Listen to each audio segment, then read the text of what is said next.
José Daniel told Damaris that he needed her attention, calling her his love, but she replied that she didn't feel like being intimate. When he asked if she was tired, she admitted she simply didn't feel up to it, just as she often didn't when he wanted to be close. He asked whether he always had to be the one to make himself available to her.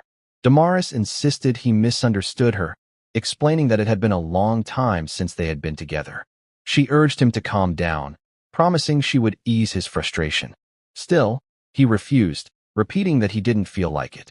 He reminded her that she was his wife and that he, as her husband, desired and needed her. He asked whether she no longer needed him. She explained that it was simply that time of the month, but he dismissed that as irrelevant between spouses. She suggested they leave it for another day. When she moved to leave, he asked where she was going. She told him she was meeting a friend. He doubted her, but she insisted she was already late and rushed out. After she left, he asked the housemaid if she had heard anything. She replied no. He apologized for the argument she might have overheard, calling it a couple's thing, and added that it was strange. Damaris had always made time for him before, but lately she hadn't. The maid explained she wanted to clean the floors, but couldn't open the disinfectant bottle.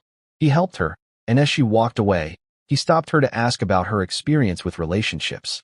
She told him she didn't have a boyfriend, but if she ever did, she believed she would prioritize understanding and communication, not avoidance. Later, Damaris met Paul. He told her it had been a long time, asking why she agreed to meet him. She insisted she only came to tell him that seeing each other was wrong because she was married. Paul asked whether that meant she no longer loved him. She avoided the question, saying the past no longer mattered and that there was no us anymore. But Paul reminded her of the messages she had sent wanting to see him. He confessed he often wondered how life would have turned out if he hadn't taken that long trip. She told him that he would have been her husband if he hadn't left without even saying goodbye. Paul insisted he left to build a better life, and now he had returned for her. She said she was no longer his. He begged her to see him once more, promising she would realize he still loved her. She agreed they might see each other again, but warned him that it was wrong. When José Daniel later complimented her appearance before leaving for a run, she stopped him and suggested they could share some affection since she still had time before work. He instead told her to take a long shower and left cheerfully. Shortly after, he realized his shirt had not been ironed. Damaris told him to ask Alejandra, the maid, because that was her job. He called Alejandra, who ironed the shirt. As she worked, she explained how to iron correctly. He thanked her and asked what she had been doing earlier. She replied that she was studying for a university exam. Surprised, he asked why she had never told him. She answered that he had never asked. She revealed she was studying law and had an important exam coming up. He offered to help her study since he was a lawyer. She declined, worried his wife would misunderstand, but he suggested they could study in a public place like a park. She agreed, saying she would meet him after work at 2 p.m. in front of the church. Meanwhile, Paul found Damaris again as she exercised. He insisted on driving her home. She refused at first, but eventually accepted. He told her he had never stopped thinking about her. She admitted she might still love him, but she was married. When he asked why she married another man, she said she had done it to forget him. Paul argued that they could finally be together again, but she said her husband didn't deserve to be hurt. Paul countered that she was hurting José Daniel even more by pretending to love him. She left, insisting she never wanted to see Paul again because if she did, she might abandon the life she had built. She told him to think carefully and call her when he understood. The next day, Alejandra asked Damaris for permission to go study at the university. Damaris allowed it. Soon after, José Daniel called to say he would be late because he was tutoring a student. She told him to take his time.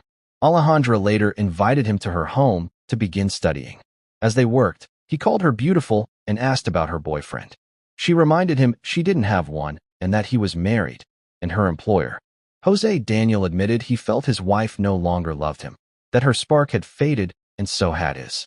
She comforted him, saying he would eventually find the right woman, and he complimented her kindness in return.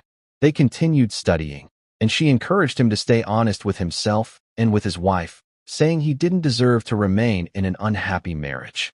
Their study session continued at the university, where she helped him de-stress with harmless jokes.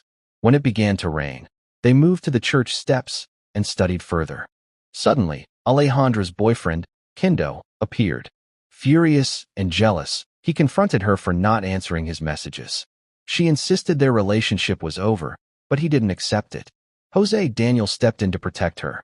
Kendo threatened him, but José Daniel warned him that if they were in a courtroom, he would never harm someone who tried to harm him. Kendo backed down, realizing who he was dealing with, and left. Alejandra thanked José Daniel for defending her. He assured her she now had a pretend boyfriend to protect her. They decided to continue studying at his home for safety. Meanwhile, Damaris prepared to confess her truth.